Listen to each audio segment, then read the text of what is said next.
introduce my old friend Jacky Robinson, who is going to talk about what about the workers, the officers and employees of the Royal Hospital for Seamen. And she's been coming up with all sorts of nuggets over the last couple of years. So I think we're going to have a very interesting talk. Okay. Okay, go ahead, Jacky. And I just should say to everybody, we're recording this and it will be on our YouTube channel at some point in the future when I've edited it and cut it down and then uploaded it, as will the other talks from 2021, including mine about the failed canals of South London, and I will be doing that. I'll be getting that up fairly soon. And there's a few others from last year that need to be put up there. So apologies for the delay, but they will be there. There's already a rich bunch of videos up there from our earlier talks on our YouTube channel, and there will be more to come. So, Jacky, over to you. Okay. All right. Thank you, Alan. Thank you, Mary. Well, good evening. And this is originally going to be titled, I think, The Officers and Employees of the Royal Hospital for Seamen at Greenwich 1705 to 1869. What about the workers? And you can imagine it's a fairly impossible task to try and cover 150 years of history. But if you are all sitting comfortably, I'll try and at least give you a flavour of some of the stories that we've got to uncover here. And technical hit straight away. Why is this not? Yes, hey ho, there we are. Here we have in front of you this picture, which I think it is said is from 1675. And also I heard it said that it's possibly been commissioned by Samuel Pepys, who may be Samuel and his wife Elizabeth here in the foreground, somewhere around One Tree Hill on Greenwich Park. I'm assuming that a lot of you will be very familiar with Greenwich and its history of the hospital. So you'll bear with me, perhaps others who are listening in may not be. So here we have in 1675, the viewing committee comes down to Greenwich in 1695. And this is Samuel Pepys with John Evelyn. He's come down, probably his house here just behind the dockyard down at Deptford, and Samuel Travers, who's the surveyor of all the King's lands. And they report back to the King that they think the King's house here, which is the palace, the sort of unfinished palace built by Charles II, could be completed and fitted out for 300 or 400 seamen. It's currently in use as a gunpowder magazine. In their humble opinion, it could be fitted out for those seamen for the whole cost, including furnishings, around £6,000. But within months, the ambition of the project has somewhat expanded. And here we have an extract from the Royal Charter. It was Queen Mary who was determined to provide the hospital. It was a refuge for seamen who'd been fighting the French on her behalf. It was the darling object of her life. Sadly, aged only 32, she died of smallpox, so she never saw the project underway, but it was her grieving husband, William of Orange, who pushed it through. And the charter here is setting out the terms in which she's giving the Queen's, the royal lands from the Queen's house to the river for seamen who by reason of age or wounds or other disabilities are incapable of service, and for the sustentation of widows and the maintenance and education of the children of seamen happening to be slain or disabled, and also for the further relief and encouragement of seamen and improvement of navigation. So it's a fairly broad brief for the charity. By September, a new committee was drawing up a list of subscribers. This was to be a charity right from the start, and the great and the good were all expected to chip in, and the King and others all promised huge sums of money. It was extremely difficult actually to extract it from them, but they had promised it. They were also making the case for the Crown to extend the gift of land. They said it would be very nice to have the visto. Queen Mary had particularly asked that the view from the Queen's house here down to the river be maintained. Now that the old Tudor palace of Placentia, which you can see here, was crumbling away and actually being demolished. She had a view of the river at last and didn't want that destroyed. Well, they said this was going to be very inconvenient for their design. Could they have that, please? And oh, the tilt yard. Can we have the old tilt yard, please? That's the gardens here at the Queen's House, would be really nice. Oh, and the Queen's House too, can we have that? And the park, that would be really splendid. And really in the early years of the hospital, they thought they were going to have all of that. But the foundation stone was laid, Christopher Wren's designs were accepted, but the ambitious project was slow to develop. It could accommodate 2,000 seamen by the 1760s. That's 5 times the capacity of Chelsea. And it reached its highest occupancy around 1814 after the Napoleonic Wars, when there was 2,700 odd seamen in there, of whom 290 were in the infirmary. In Paris, Les Invalides, and this had been modelled on that, and it was to exceed and excel what they were doing. Anything the French could do, we could do better. But the French did actually manage to build theirs in 6 years for Les Invalides. This took over 50 years to complete. It was forever chasing funds for the next bit of the building, and it wasn't complete till 1751. Structurally complete by then, and it cost around at a cost of about £400,000. So they had some change out of 50 million. So here are the buildings as we know and love them today. And this is obviously from the website of Maritime Greenwich, the Royal Heritage Site, the World Heritage Site. And so here we have the picture that we're familiar with. So numbers declined after the Napoleonic Wars, and the closure in 1869, although not without controversy, saw the empty buildings refitted to be the home of the Naval College, which moved from Portsmouth, and then was a training centre for naval officers and wrens until 1998, when it became managed by the Foundation for the Old Royal Naval College, the home of Greenwich University and the Trinity Laban Conservatoire of Music and Dance. And of course, now it's a site for grand events like fireworks on New Year's Eve, all seen around the world. Heart of the heritage site, really.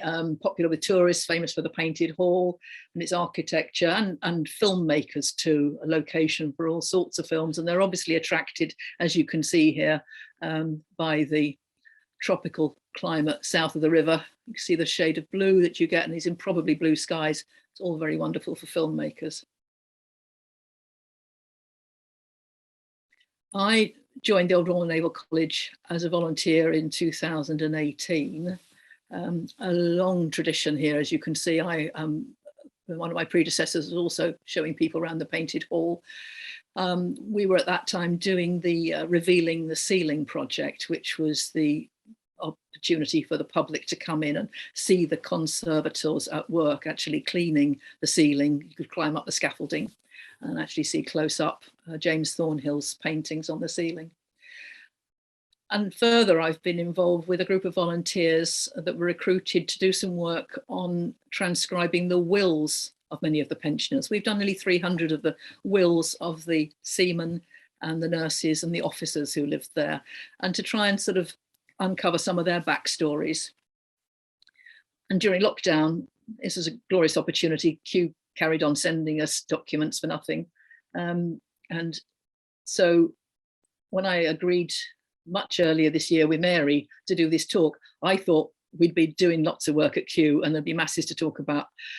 It's been a tricky year, as you can imagine, so somewhat limited, the research. So this is very much a work in progress. We are, as volunteers, carrying on with our work. And so it's just tonight opportunity to share some of the stories we've uncovered and get you to meet some of the individuals that we've met. Obviously over 150 years an institution develops and changes. So there's just some snapshots. There's so much more to explore, and I'd be really pleased to hear of any of you who've got any information to share. We'd be delighted to hear from you.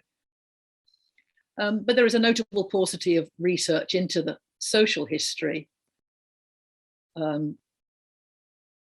of the institution. Lots of stuff about the naval battles and Nelson, that's very much to the foreground. Martin Wilcox at the University of Hull has looked at the seamen and their birthplaces, Geoffrey Hudson at the University of Ontario is doing some work at the moment about the hospital and its place in provision for the poor and disabled. And I said, we've done about 300 wills. I mean, thinking about sources, we're looking at minute books, muster books and accounts. There's masses of those at Kew still. Philip Newell wrote a book in '84, which is commissioned by the hospital, which is, I found quite useful, although he gives no references for any of his assertions. And John Bowles got a huge book, which was sponsored, I think, by English Heritage, but there's masses to be discovered.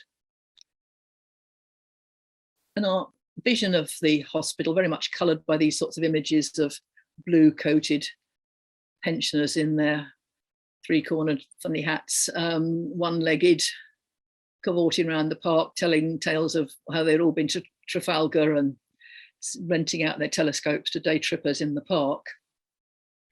The reality, of course, for most, here's a smoking gallery in the Chalk Walk. The pensioners were regarded as inveterate smokers and they weren't allowed to smoke on their wards.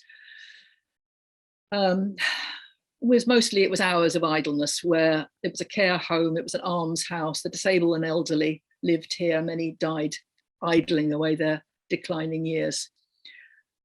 But pensioners did also work. The Navy was chronically short of manpower in the 18th and early 19th century, and the letter books are peppered with requests from the Navy for seamen who were able to be sent down to the dockyards at Deptford, to Woolwich, down to the Nore, down on the mouth of the Medway, to fit out ships ready for sea. And officers were looking out for their welfare, reminding the commanding officers of those ships that these were Greenwich pensioners and they were not under naval discipline. They were not to be disciplined, and if they misbehaved or their work wasn't unsatisfactory, they were just to be sent back and the hospital would sort it out. A few of the pensioners worked at the observatory. Others acted as caddies for golfers on Blackheath. There's even a request from a local farmer who was short of hands and needed some help with his haymaking, please. The pensioners who worked at the hospital worked as bosuns or bosuns' mates and helped manage life on the wards, and they got additional allowances, and others helped serving out the meals in the communal dining rooms. And here's the West Kitchen. You can see the scale of the catering operations. These huge great cauldrons and boiled dinners were familiar for seamen from their life at sea. We're talking about boiled meat and boiled puddings and lots of broth and bread and cheese.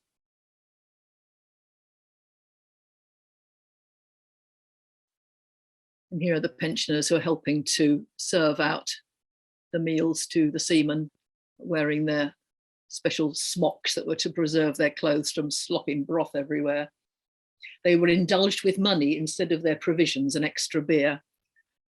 And many pensioners did actually choose to take cash instead of their meals. They had families who were living in town, and they would take the money and help maintain their families living in the community.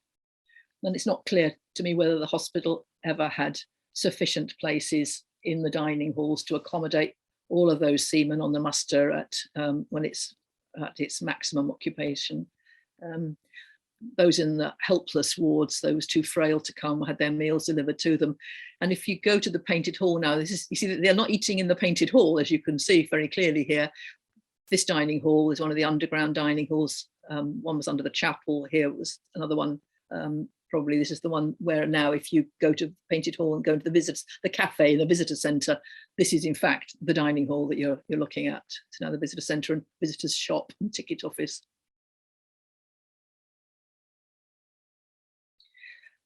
By the 1840s, and I know you can't see the details of that plan, but just to sort of give you a rough idea of how the institution has expanded by the 1840s, the small school, education of the sons of seamen, that started in the 1700s, has expanded. We've got the Queen's House, thank you. We've got buildings either side here, or the school connected by the colonnades. By the 1840s, there were about 800 boys there, including my great uncle, I think he is. The education of girls had been abandoned in 1841. And this, of course, the school was in place till 1936, when the school moved to Holbrook in Suffolk, and the National Maritime Museum, now the Royal Museums Greenwich, took over the site. So here we've got the school, there's the Fame, which was the ship with all the rigging that the boys had to trundle up, the burial ground for the hospital. And here we have the 4 blocks. Here's the painted hall, the old brewery, the mews, the stabling blocks. Retired officers from the Navy were appointed as governor, lieutenant governor, captains and lieutenants, and were responsible for maintaining discipline and the welfare of the seamen and managing the affairs of the hospital through their regular meetings as directors. The governor and treasurer were appointed by the Crown, and they reported to the commissioners who formed the General Court. Lesser civil officers, as they were called, these are civilians, men who'd never been in the Navy, were appointed in increasing numbers over the years with responsibilities for the repair and maintenance of buildings, for victualling and brewing, baking and stores, for the infirmary and clerical and administrative duties. And those really did expand over the years. The distribution of prize monies became the responsibility of Greenwich, and these prize monies were the monies owing to officers and men who'd been involved in the capture of enemy ships. Those monies were distributed from Greenwich. The Chatham Chest, which was the Naval Pension Fund, was also administered from Greenwich. The charity's funds were boosted after 1735 when they were awarded the Derwentwater estates, which had been confiscated from the young Earl of Derwentwater, who'd been executed as a Jacobite traitor. So these were lands in the north, farms, mines, lead mines, coal mines, and that involved all sorts of new managerial expertise, but we won't go into that here tonight. But as you can see, just about here, we have numerous staff living on site with their families, with their servants, and the lawns that we see today with fountains and green stretches are all carved up for little private gardens. So here we have their wash houses, their drying grounds. These never appear in any of the illustrations I've ever seen, but there have been shirts and bloomers and sheets hanging all around the place. The 1841 census, that was around this period, shows the number of pensioners, but also the number of women who are living on the site. We've got many women and girls. 63 nurses were living on site in 1841. The officers were there in their apartments, but they had 47 women living with them as dependents, 15 girl children and 35 female servants as well. The pensioners might be elderly, but so are many of the workers. These were jobs for life with accommodation provided. So you didn't move out, you just stayed on. You frequently found someone as a deputy to do the work for you. This seemed to have been common practice. I've picked up various references about that. And some staff were just superannuated and carried on living in the house, as it was termed. It really was quite a community. 21 of the nurses in 1841 are over 50, 2 are over 80. The cooks are 76 and 65. Their mates are 60 and 66. And this is hard physical work they're talking about, dropping all the meat in those boilers. The sculleryman's mate is 74 and the dear porter, bless him, is 84. And here you can see, this is the corner, the key from the corner of that plan. And you can see they've all got their own wash house and they've got their drying grounds allocated. It's tiny print, I know, but you probably can't read it, but there is the tailor's shop over here. There's the barber's shop. It's all services provided. The grounds were not extensive like Chelsea, and the minute books record the occasion of disputes over these precious patches of ground. The nurses have got their own garden for drying their pinnies. And here's Mrs. Fanny Figg. She was one of the matrons, born in Switzerland. I'm going to work out how she got here. There's more work to be done on the stories of some of these characters. They were quite open about and transparent about the publication of the wages and various books that were produced as the years went on with the rules and regulations. And here we have the governor at £1,000 and his clerk getting £50. They got the salary, that they also got perks. They got their health care, they got the funerals paid for, they've got accommodation, the utensils to which they are entitled, right down to how many brooms they could have, are all listed in the books. The surveyor here we have at £200. These characters are well known. We're looking at Hawksmoor, John James, James Stewart. They're well recorded in the literature, but the under officers much less so. Here are some of the employees in 1766. A messenger to the board of directors is getting £30 a year, and he obviously hasn't got an apartment, so he's getting a rent allowance of £7.10. As time went on, it looks like more and more of the hospital staff were housed around the town, and they had quite extensive properties, and it would be really interesting. I've not seen any work done on that yet, exactly how extensive were their property holdings. Some posts like the household labourers were open to pensioners. I can't see this now because the screen's slightly covered with the pictures, but I can tell you, from memory, I can tell you that they were getting 9p a day. The bosuns and the bosuns' mates were working as household labourers. The clock keeper is up here. He would need to be fit as well, because he's climbing a humongous number of stairs to get to I've been up there once, to get to the clock at the top of the dome. It's a long way up, and you have to wind the clock. It is still wound regularly. He was getting £3 a year. But the mender of flags, you could see his salary at all. I can't see it, but I can remember now. It's 2 and 6 a year, which is not very onerous, obviously. That's including his thread, not very well paid.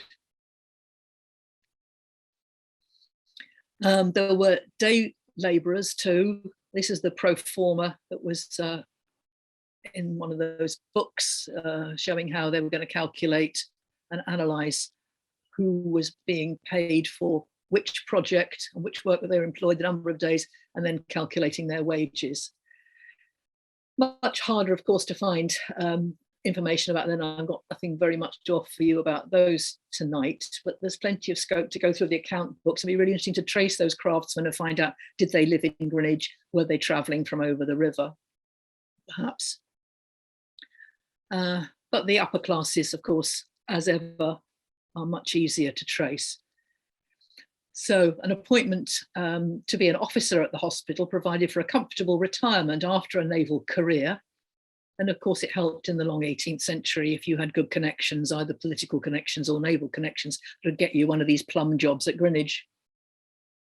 So let me introduce you to Justinian Nutt and his family. He was 54 when he brought his young family. Here's his wife, Elizabeth. She was 28 when she arrived at the hospital with their 2 little boys, there's George and Justinian. He'd sailed around the world with Anson, and he made his fortune in prize money. Anson's voyage, of course, is commemorated in one of the 2 globes that are over the West Gate at the hospital. When the Centurion arrived back from the Pacific in Portsmouth in 1744, it took 32 wagons to carry the gold and silver that they'd captured from the Spanish treasure ship under armed guard back up the road from Portsmouth up to the Mint. And the officers and the men all got their shares of that.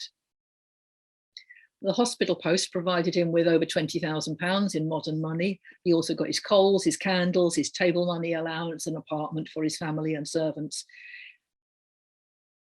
4 years later, he died, leaving her a very wealthy young widow. The boys, and I transcribed the will, had the equivalent in their trust funds of £150,000 and £200,000 in their trust funds, each of them. And the balance was left for Elizabeth, including his coaches and his chariots and his horses. But then she expected nothing less. She'd brought her own settlement to the marriage of the equivalent of £1.2 million.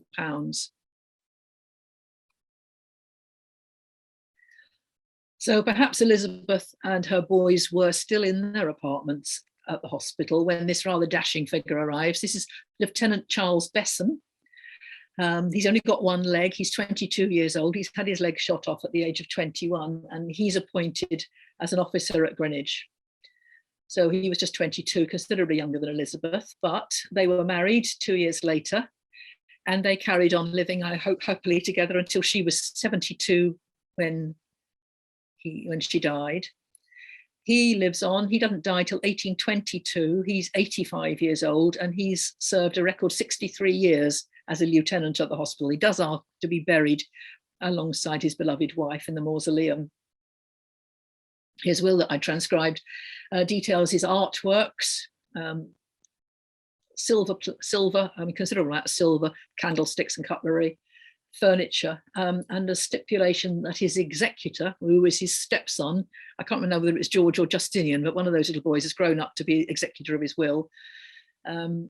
He specifically asked that they don't organise an auction in his apartments at the hospital. And in fact, Christie's handled the sale. So I'm hoping to find the records at Christie's of exactly what happened to particularly some of the pictures. A series of codicils to his will, rather charmingly. I think there were 5 or 6 codicils who listed bequests to women I suspect were probably his servants, his housekeeper, the women who looked after him after his wife died. Several of whom obviously predeceased him.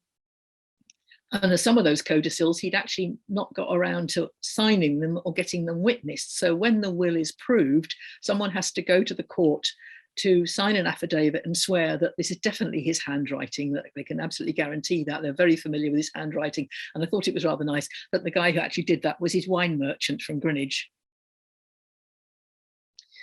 Georgian seamen were well used to being commanded by officers whose status as gentlemen underpinned their authority. And I mean, you look at the Georgian Navy, you had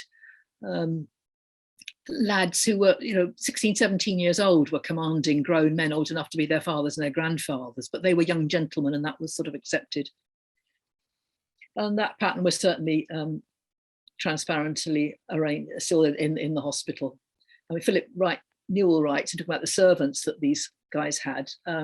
They'd somehow got away with it. In 1742, the First Lord of the Admiralty discovers that the wages of their servants, their footmen, their coachmen, and their domestic servants had somehow been slipped onto the wage bill of the charity. So he certainly got to sort that out and make sure that at least they paid their own servants' salaries.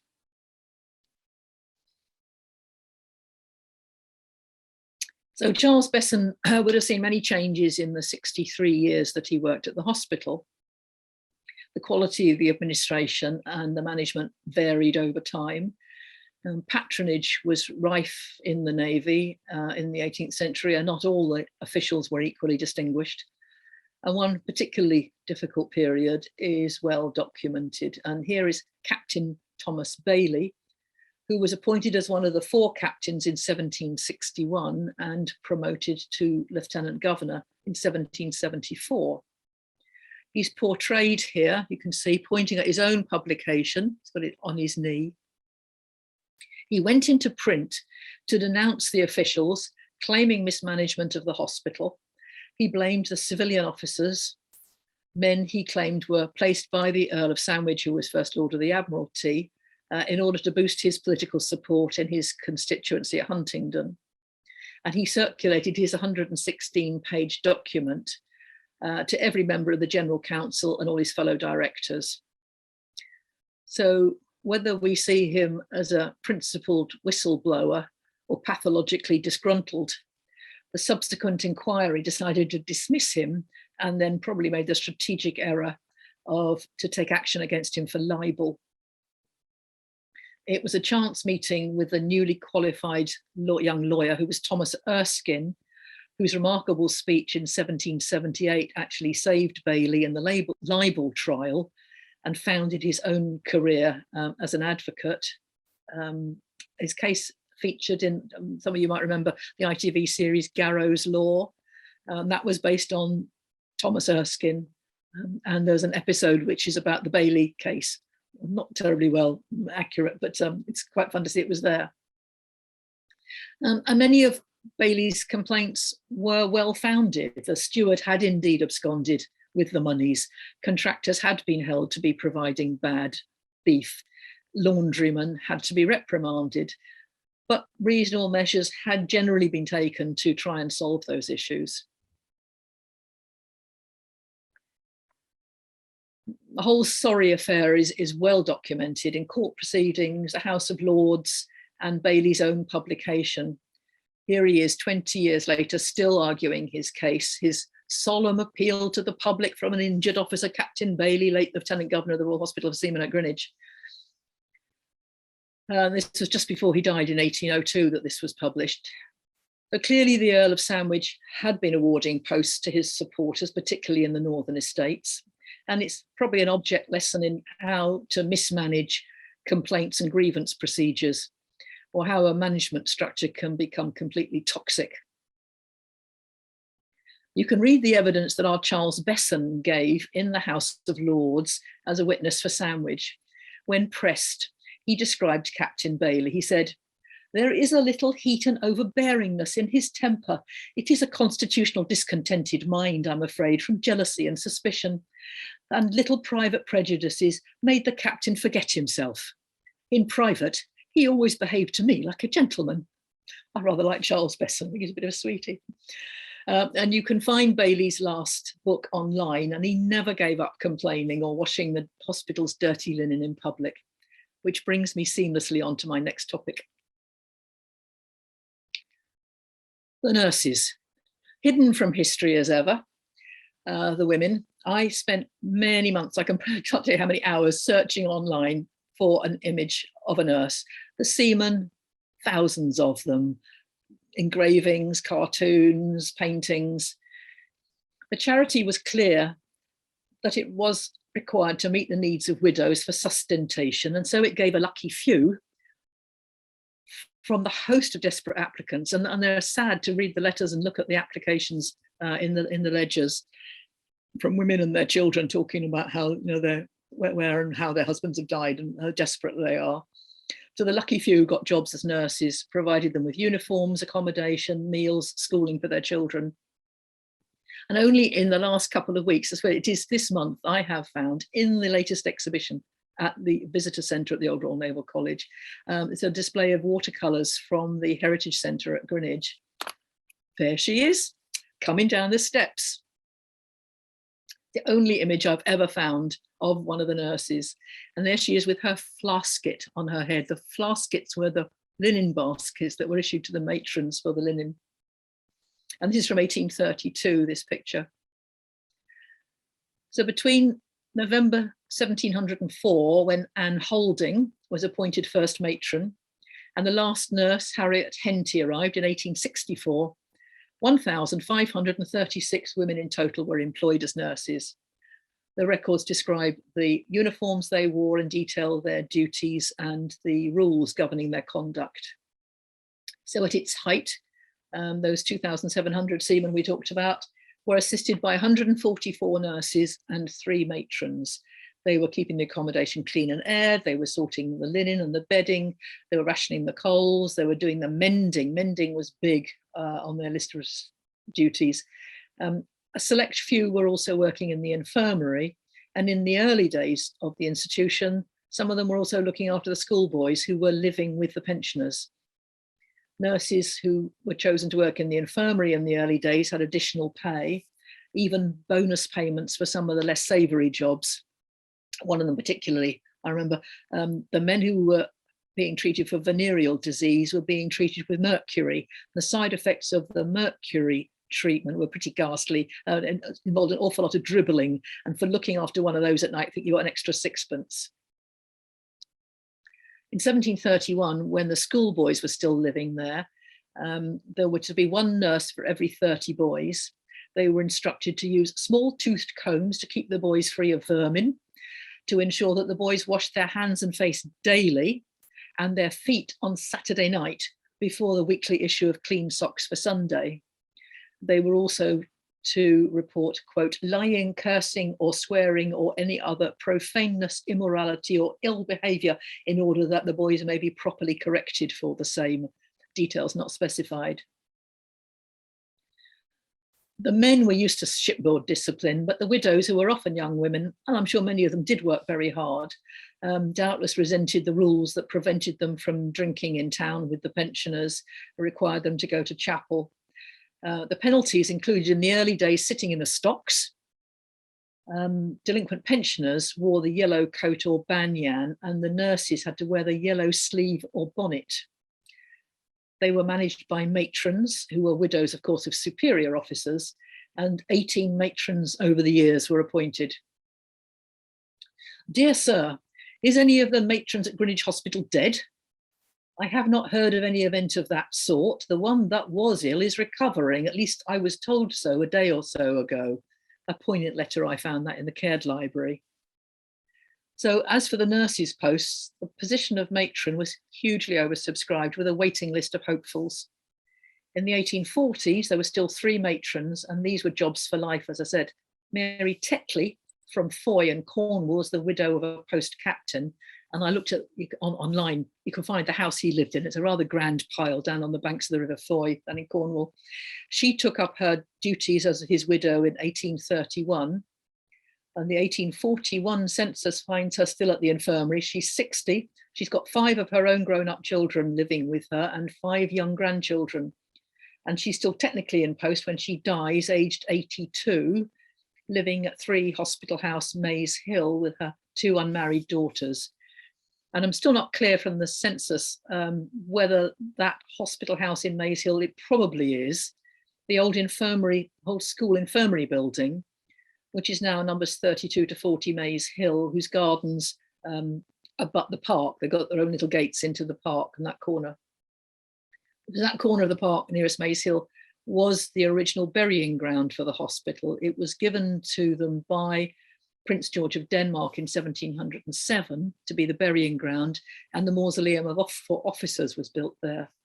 And in fact, that mausoleum was undisturbed until 1952, when it was rediscovered, reportedly, much to her alarm, by Margaret, later Lady Jay, daughter of James Callaghan, later Prime Minister Callaghan, who was living at number 40 at the time, but I digress. The minute books held at Kew document decisions about construction and management, discipline, provision of stores and victualling, the diet of the pensioners, the arrangements for messing, sharing the portions of bread and meat and broth and cheese would have been familiar from their years at sea. The diet proposed by Samuel Pepys was the standard ration for many years. And some of the most bitter wrangles seem to have been around the quality of the meat provided by contractors, and the beer also, but also the shoes and the stockings and the linen and the laundry. So it's back to our nurses. We can take a detailed look at the management of the hospital in the 1760s through the complaints about the laundry. Some of the complaints were highlighted by Captain Bailey in his usual colourful language. He asserted in 1766, quote, that the sheets and shirts have been so ill-washed for some years that they stunk, the laundry looking as though it had been washed in hog's dung. And Susan North, in her book, Sweet and Clean, Bodies and Clothes in Early Modern England, points out that laundry practice is much under-researched and misunderstood area. She suggests that the notion that dung and urine were widely used were part of the laundry myth, riddled with value judgments denigrating the poor and the lower classes. However, minutes from 1705 to 1825 do provide some useful clues about how the contracts are managed. Early on, there is some consideration about building a laundry on site, but this is never pursued. And in 1704, a Thomas Hood gets the contract. Sheets, 3d a pair, shirts, halfpenny each, caps and cravats, 3d a dozen, tablecloths, 3d each. And it must have been a reasonably satisfactory service, because the following year, the officers are saying, could the laundrymen do their washing too? They argue that that's the arrangement they got at Chelsea. And in the early days, many of the arrangements they had about discipline, all sorts of uniforms and details were sort of like a cut and paste from Chelsea. Oh, that's the way they do it at Chelsea. Can we just copy and we'll do that here too? But between 1705 and 1825, only 3 families, all from Deptford, consecutively get the contract. In 1768, it's reputed to be worth £1,400. The National Archive says that's about £125,000. So some complaints about the laundry do appear in the minutes. Contractors are reprimanded. On one occasion, one of them is charged with undertaking doing the mending. He must have been pretty rough for the sheets. The nurses got fed up with mending and the laundryman can mend them himself. On another occasion, it's decided to arrange an unexpected visit to check on the laundryman's assertion that he really is using the best soap. So they go to a spot check. The research literature I've seen focuses on the work of laundresses, typically poor widow women working from home, like my great-great-grandmother, who was a mangle woman of Rotherhithe. But I suspect there may have been commercial laundries on the banks of the Ravensbourne, and I'd be delighted to hear from anyone who's got any information about that at all. There's an awful lot, we've got 2,000 or 3,000 sheets and shirts. It's an awful lot of laundry. The contract from 1769 was held by Stephen Parrell from Deptford, succeeded by his widow in 1782. Her daughter takes over in 1787, but a year later, her husband's in charge, William Limbury. He's previously been a paper maker of Deptford, and he's clearly a successful entrepreneur.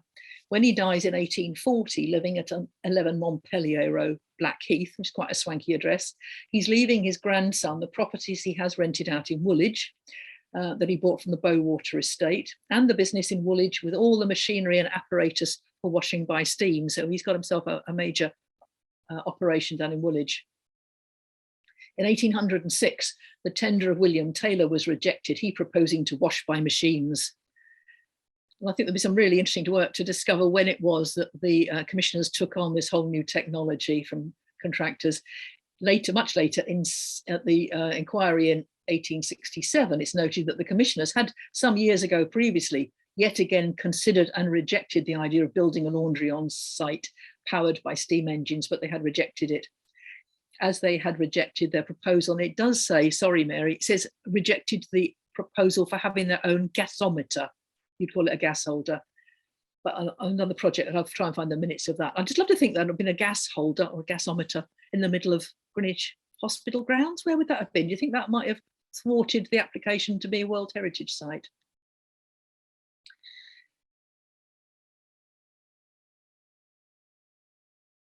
So I've yet to discover the details of the laundry in Deptford or Woolwich, but here's a picture I did find. This steam laundry was opened in Merton on the banks of the River Wandle in 1824, and it employed 150 women, but it was bankrupt 3 years later. But another establishment on the river closer to home was advertising in 1829. The London Patent Steam Washing and Scouring Company wrote, "To hotels, clubhouses and all classes of society, this establishment will prove highly advantageous. Particulars post-paid at the office number 352 the Strand, or at the Works, Ferry House, opposite Greenwich, NB, shipped linen carefully bleached." But I haven't got a picture of that one. So cleanliness of linen, if not of body, was considered crucial to respectability and health. So let me introduce you to Dr. John Liddell. He was medically trained in Scotland and joined the Navy, serving there with distinction and at the naval hospitals at Malta and at Haslar, which is down on the banks of Portsmouth Harbour. That's where I had my tonsils out. And he came to Greenwich as senior medical officer in 1844, widower with 2 young boys, and he stayed for the next 10 years. He was appointed medical director of the Navy and knighted in 1848. Eventually ill health forced his retirement and he died at his home in central London, but he was buried at his own request amongst the seamen, and you could find his grave at East Greenwich in the Pleasance, which was the new burying ground for the hospital. So he lived at the infirmary and argued for many improvements there. If you look at the front of the building that is now the Students' Union, and it was the infirmary, if you look either side to the right and left, there are front doors, and that's at the front corner and at the back corner, there are the houses where the medical staff were living with their families. So he lived at the infirmary and argued for many improvements there and in the helpless wards where the most frail and bedridden pensioners lived. His arguments for better ventilation may or may not have reduced the impact when the cholera epidemic hit the schools and the hospital in 1849. And I have transcribed his particularly vivid account of that he sent to the Admiralty. On a happier note, the diet he instituted at the infirmary looks quite appetizing, and I was quite struck with his recipe for Christmas. Everyone at Christmas was getting roast beef, a glass of wine as the individuals who were in the infirmary, and he's got a recipe there of all the ingredients for a Christmas pudding for 250. Sounds quite nice. It was Liddell also who recommended the introduction of cabbage to the men's diet. Cabbage required pepper, but no one could be found to grind it, it was argued. It's reported that the mate of the victualling should pay 3d a day to a pensioner to grind pepper, but in the cabbage season only, not for potatoes.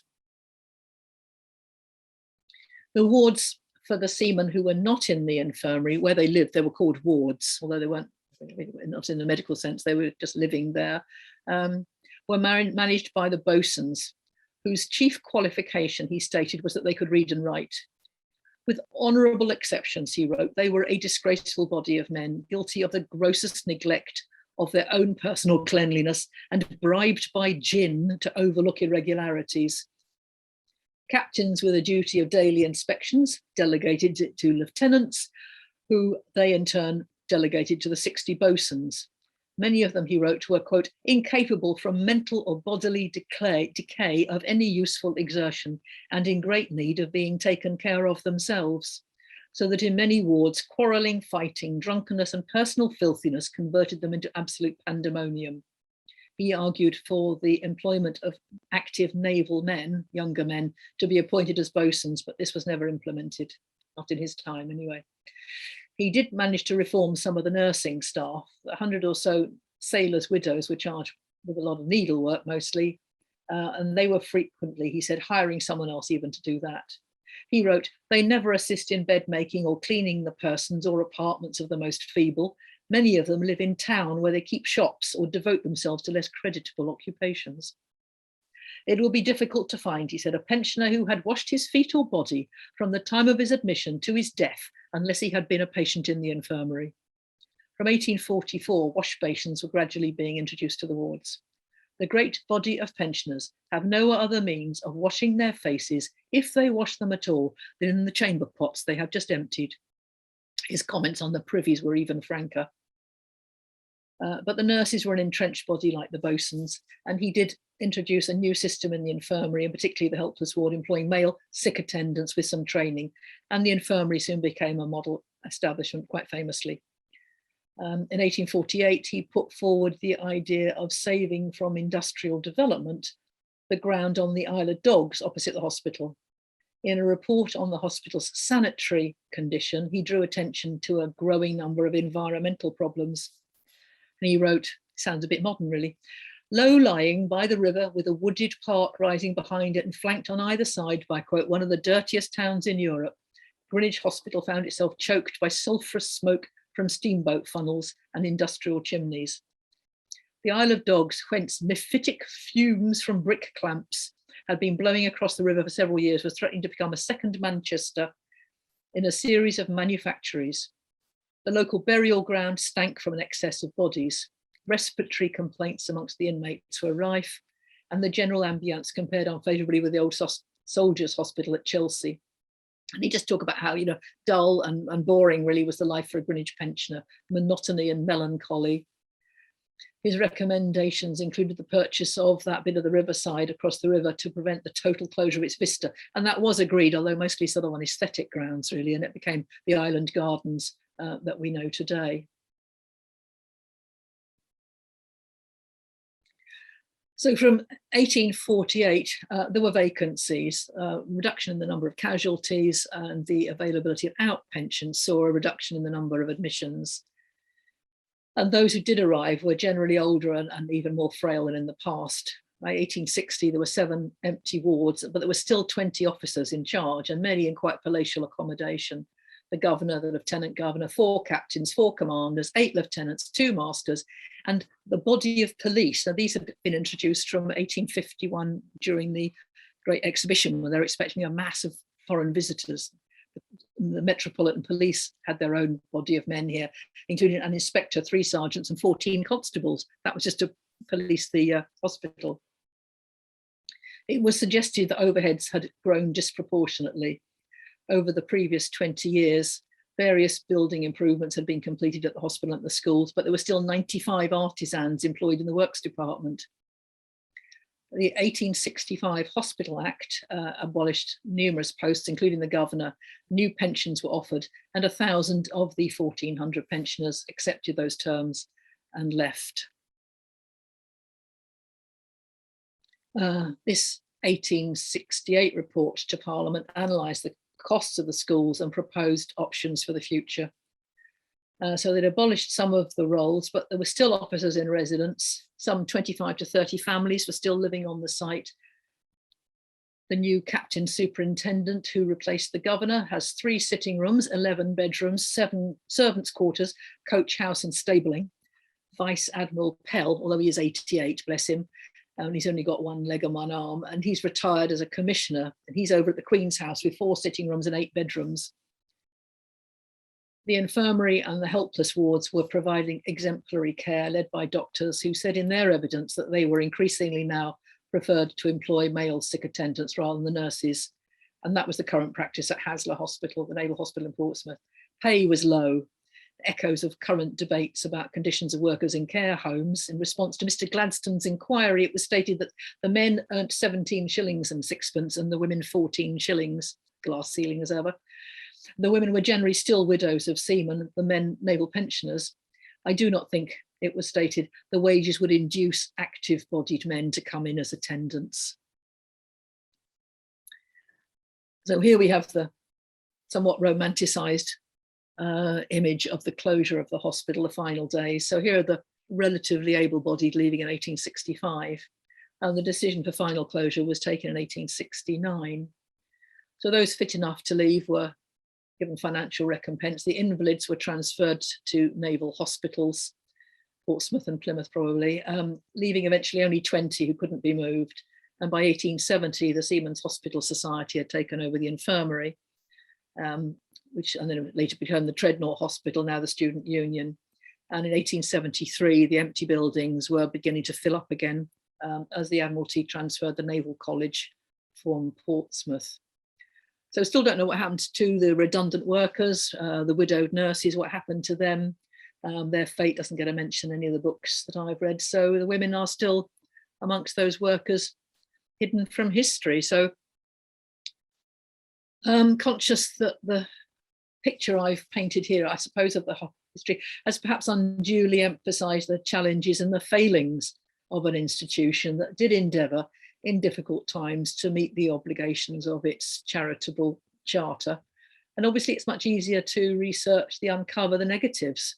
The complaints and misdeeds are the bits that get recorded, the records of benevolence, of sort of everyday duties just done conscientiously, just never get a mention. They rarely make news. So I did consider retitling my talk something about washing dirty linen in public. But I'll leave it here and sort of suggest you might like to have a look at the history yourselves or consider volunteering. Actually, it's a great place to get involved and it's still very much, I think, the heart of Greenwich. Thank you. Thank you, Jacky. That was great. Can you unmute your, oh, sorry, not unmute. Can you stop screen sharing and then we can see one another more plainly? I did, hello, Jacky. Oh, Mary, I did some calculations. Oh, I must sit up properly. Yes. You've been putting comments on chat, I see. Go on, Mary. I was going to say you've been putting comments on chat, Yes. asking about a number of things. But I was going to say, does anybody want to come in with questions apart from Alan? Yeah. Annette Barton says, is there anything in the way of admission books or individual records for pensioners? My 3 times great-grandfather was a pensioner 1842 to 61 and died there of liver disease. Jacky, any response to Annette? Oh, yeah, absolutely. I mean, the bureaucracy was exemplary, really. All the admission books are there. You'll find their names listed. That shouldn't be a problem. You'll find them at Kew. Good. I did some calculations while you were talking that you were talking about money, and the person in 1766 who got £1,000 a year, a pound in 1766 is worth roughly £160 now. So they were getting about 160,000 in today's money. So that's probably what a director of an institution like that would get. So, you know, I thought, oh, this is outrageous. On the other hand, the person who got threepence a day to ground pepper, that's 1/80th of a pound, because it was 240 pence in a pound. It's £2 a day to ground pepper. So that's okay, I suppose, if it only takes a minute or two. Not too bad. You mentioned, I didn't realise the Callahans lived in Maze Hill. I know that they had that house. If you look on the chat, they later got an architect designed house in Blackheath facing the heath, and which is still there and looks quite spectacular. And I just wondered what was you haven't really talked about the school. Was that related to the public school system that was developed after the Forced Education Act in the 1860s? Was it, I think, or was it independent? It's always been a school run by the charity, and it still is. Not in Suffolk, it still is. So it started off that there were a number of boys who were accommodated and received an education. They were sent, they lived with the pensioners and went as day boys to Thomas Weston's school, which was just by where the gates of Greenwich Park Hospital, Greenwich Park are now. He was Flamsteed's assistant. He was educating them. The numbers grew, and eventually then the new school room was built. You still find it. It's behind Devonport, that hotel. It's incorporated at the back there, the school. Then they outgrew that, and then another school from Paddington came and joined that had girls in it. It's quite complicated history of the school. It keeps changing its name. The Naval, the Endeavour School. Then it becomes, and then there's the upper and lower schools. It's a whole. Like, if you have a look at the website, I did write something actually. It's on the website of the Old Royal Naval College about the history of the schools. But it's always been a charitable school. You needed to have links with the Navy to be eligible to be admitted to it, and the schooling was always designed to be part of their charitable charter, which was about promoting navigation. So it was teaching boys mathematics and navigation, see the cleverer ones anyway, and encourage them all to go into the Navy. So they were then passed on to be indentured into the Navy. You mentioned that they stopped admitting girls at a certain point. Why was that? Well, because the girls came when the school came from Paddington. That was a mixed school, but in 1841 they decided no, they would. There had been some issues, I think, shall we say. But they look rather cute. They all had little straw hats. There was rather nice pictures of them. Where did they go? Patricia Rhodes wants to come in. Go on. Patricia Rhodes got her thing up to come in. Go on, Patricia. Proud. Yep. Go on, Patricia. You're on mute. He's muted at the moment. Can you unmute? One of my ancestors was an assistant surgeon at the Dreadnought Hospital. So when did the Dreadnought Hospital, was it part of Greenwich Hospital? Or no. Was that something? After Greenwich Hospital closed in 1870, the Seamen's Hospital Society took over what had become the old infirmary, and then they ran it as their hospital. But the Royal Hospital had closed down by then.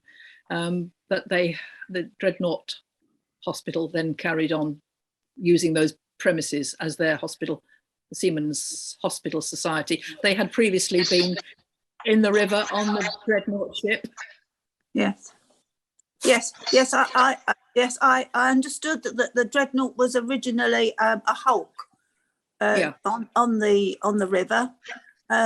So can you tell me again what date it was that they came to use the buildings?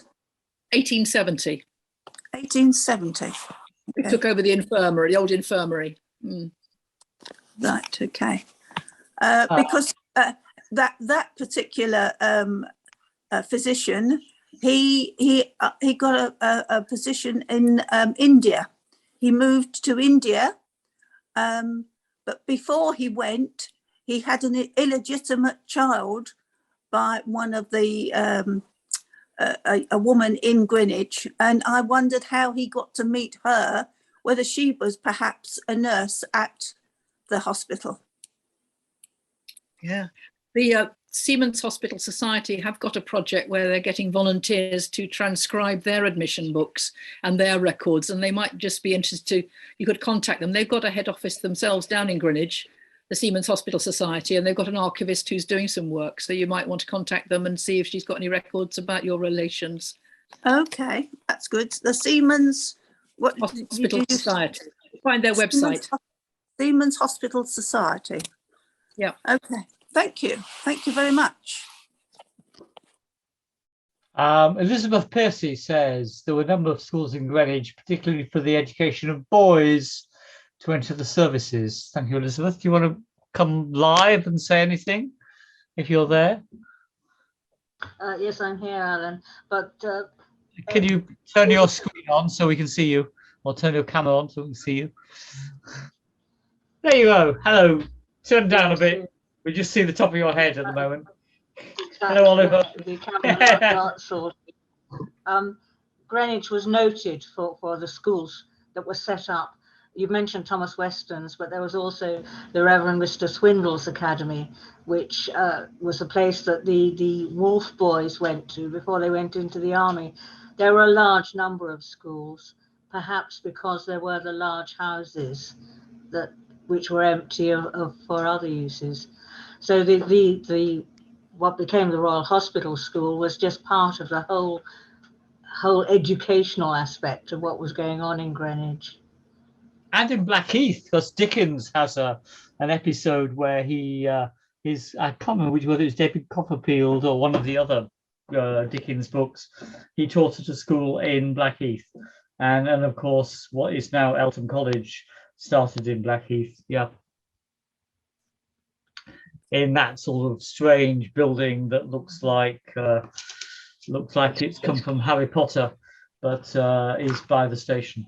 It's now a hospital. Yeah. Thank you, Elizabeth. Alan. Go on. Yeah. Go on, Jackie. Jackie wants to add something. Well, no, I had a question, actually. I wondered if any of you know anything about the laundries. If anyone's got any information about laundries, and they obviously were quite substantial industrial scale laundries around in Woolwich and at the Ferry House opposite Greenwich and in Deptford. Anybody got any information? If this was 1966, when I was working in a room surrounded by volumes of laundry history, I could help. I don't know what's happened to those volumes. I read my way through them, but we didn't have photocopiers in those days. Where were you working? Power Laundry and Cleaning News. Ah, right.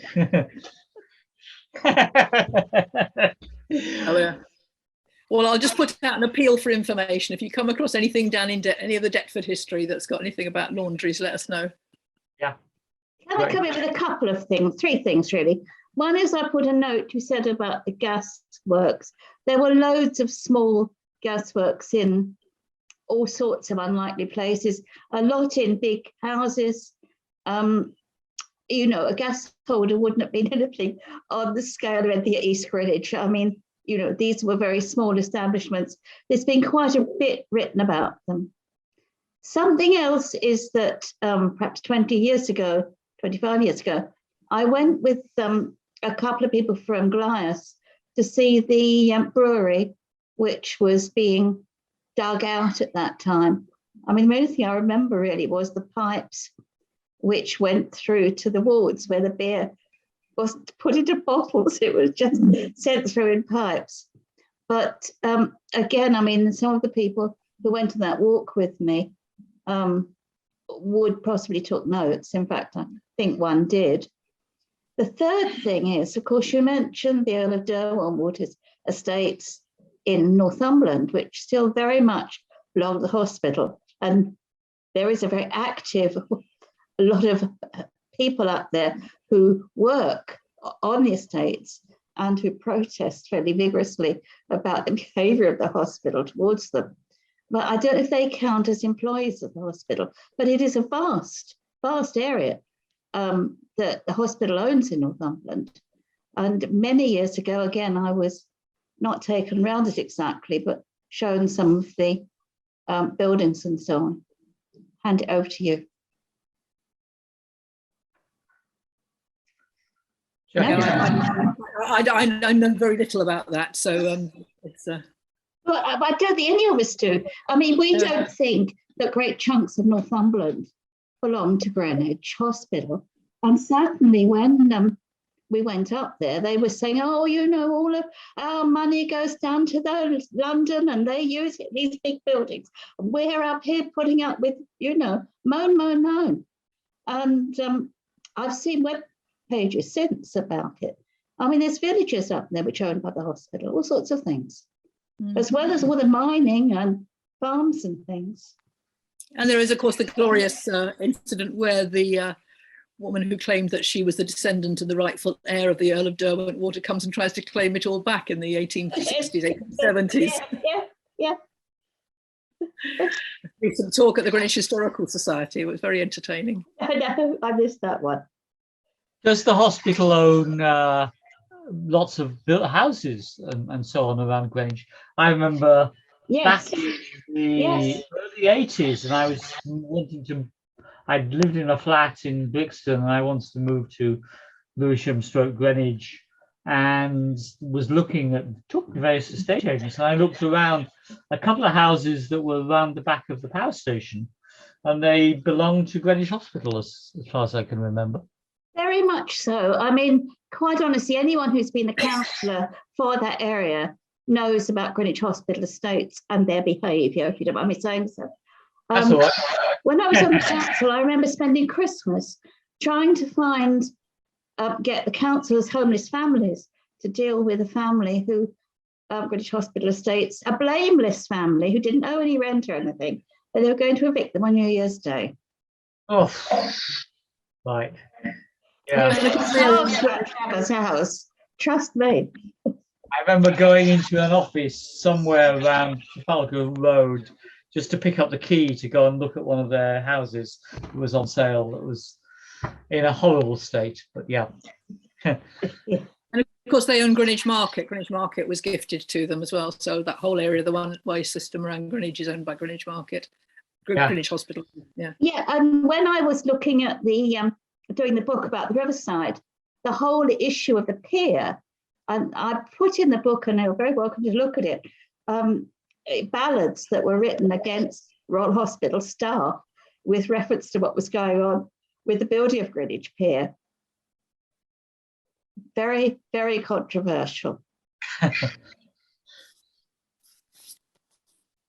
Any more questions?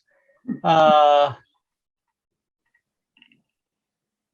can't see any more. If anybody would like to, Melissa Horrock-Hearn says that she's been transcribing records from the Dreadnought Seamen's Hospital on Zooniverse, whatever that is. How was that work related? Jackie, can you say what about? It's not related. It's obviously, as I was saying, it's yet another opportunity for volunteers to get involved in transcribing. My sister's doing that as well for the Seamen's Hospital Society through Zooniverse. I mean, it's a really good project. What is Zooniverse? I've never heard of it. It's a website where you can volunteer to take part in scientific experiments or historical research. Okay. Fascinating stuff.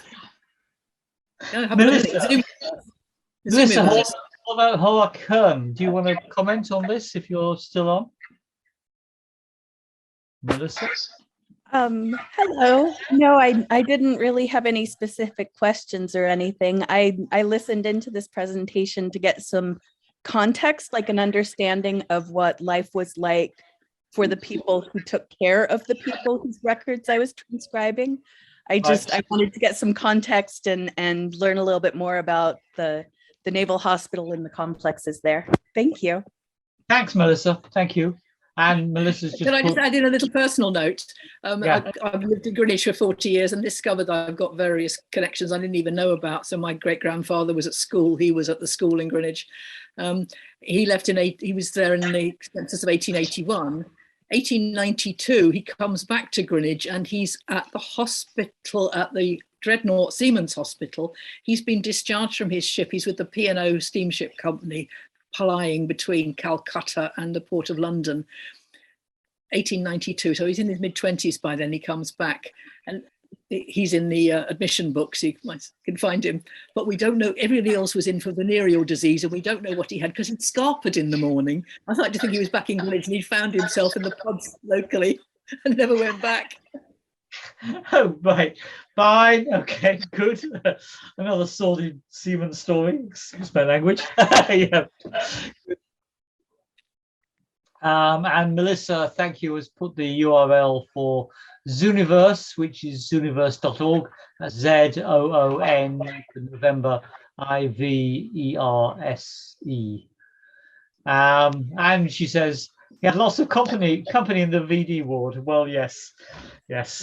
We could all tell stories about that. Thank you, Melissa. Thank you, Jacky.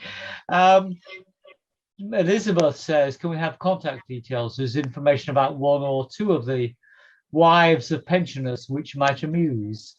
What do you mean, Elizabeth? Contact details for what? For Jacky or for... Contact details for Jacky to fill out the you probably have heard about the murder of one of the wives, the murder of a wife of one of the pensioners who lived in Greenwich Church Street. Coincidentally, she happened to be a black wife. Right. No, I haven't. Tell us more. When I have all the details, Joan, I'll tell you. Right. Sounds some gory stories from Greenwich. Yeah, good. Jacky, if you could share the details at some point with us, and then we put it on the website, and we can also add it to the YouTube version of this, which I will endeavour to edit and do over the next few weeks, but it takes a bit of time to edit down an hour and a quarter talk, cut out the bits that we don't want, and upload it to YouTube. But if you search for Greenwich Industrial History on YouTube, you will find all the ones that we've got up there so far. You've got Joan on waving, want to say something. Joan, go on, Joan. Thank you. Thank you. It's a slightly less... Can you move your phone down a bit so we can see you? Look, Can you see me now? Yes, we could just see the top of your head. I was just interested. It's a question for Jacky. When considering the admissions registers, do you have any idea of the proportion of people who were admitted with venereal disease, and the portion who were admitted with battlefield injuries, and the portion who were admitted merely because they'd fallen on hard times? Well, you would have been admitted because you were disabled or destitute. You weren't admitted because you had a medical condition. I think maybe the medical conditions emerged, possibly, or were developed along the way, because in the years you might have lived there, you might have picked it up in that something might have picked up in town, perhaps, and then you would have been in the infirmary. But essentially, it wasn't a medical establishment. Those who needed medical treatment would have been in one of the naval hospitals at Haslar or somewhere else. By this stage, you were considered no longer fit for service because of your injuries, or you had been retired for some years and you were now destitute. So it was very much an almshouse. They were never admitted for medical conditions as such, disability, incapable of work. If you were needing, so I think many of them, as the years went on, they got older and frailer. But in the early days, certainly it was they were blind. They had one leg. There were the sort of injuries you got in the Georgian period wars. It was about splinters. It was about bits of wood flying around, and it was. Obviously, amputation was the only way they could deal with those sorts of injuries. So we have things like the one-legged cricket team playing the one-armed cricket team and things like that. Yeah, so it was more about general care than about medical care. But it wasn't a medical hospital. It was an almshouse. Absolutely. Exactly. Yeah. So it shines a rather horrifying light on the light of the poor guys who sort of ended up there and had appalling laundry services and things, while the officers in charge lived in palatial housing. There's certainly some contrast, but I mean, at other periods, you know, there are reports of particularly foreign visitors who come along and say, mind you, they were shown show wards as well, but the general accommodation and the food was, you know, by standards, they were certainly much better off than they'd been in a workhouse. I mean, they are considerably better cared for than other establishments for the destitute. Yeah. So that's the sort of benchmark, really. They're doing all right. Yeah. Could I come in again briefly on this, because we have other almshouses in Greenwich with similar records. And Magdalen College, which is smaller, I think, in that period, covers roughly the same period and has a lot of very detailed records about the people that lived there. I seem to remember a lot of sort of naughtiness, actually. I mean, that Magdalen College was always fishing maids out from under beds and this sort of stuff. And people men going down to Woolwich and coming back very drunk and so on. I don't know if Trinity has records, but I mean, they may well do, and covering a much earlier period, of course. I mean, their stuff, I think, is with the Mercer's Company, isn't it? But it's very possible. And all of these almshouse records could well be compared with each other. Can I also say about Magdalen College that Elizabeth Wiggins, who's run the archive for many, many years, is retiring as of now. Sounds like we should get her to talk to us at some point. Well, I've asked her several times in the past, and I was going to have another go at her again. Right. It's a wonderful archive over there. It's really, really, really quite something. Magdalen College was founded, what, in the 17th century, I think? No, it's 1680. Yes. Yeah. For retired Turkey merchants, as they were called. So yes, that's right. Or East India Company merchants. Yeah. Subsequently. But and of course, very much still in business. And Trinity, of course, goes back. I'm not sure when they first opened, but they are Tudor, of course. And of course, they also have branches in East Anglia and Shropshire. Well, because it was the Trinity is the Norfolk almshouse. It was the Duke of Norfolk and originally it was the residents were either from Norfolk or from Greenwich. So it was. Yeah.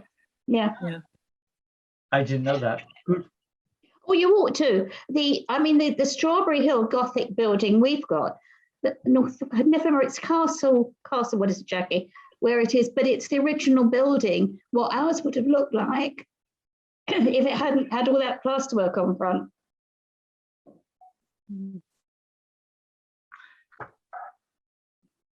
Good. Thank you. I think we're running out of questions and it's now 8:42, so it's getting, thank you. This has been great, Jackie. Any final points that you would like to make, Jackie? No, just if anybody wants to come along and volunteer with us, just... How many volunteers do you have and what sort of commitment do people have? Well, there's volunteers who obviously do tours of the building and come along and help in various ways and just meet the public, but there is also scope for doing research as well, if anyone's particularly keen to do that. I think the volunteer manager, I did put the details up, but you have a look on the website, you'll find the details of how to become a volunteer. And what sort of commitment do people have to offer to be a volunteer? Is it a certain number of hours a week, or?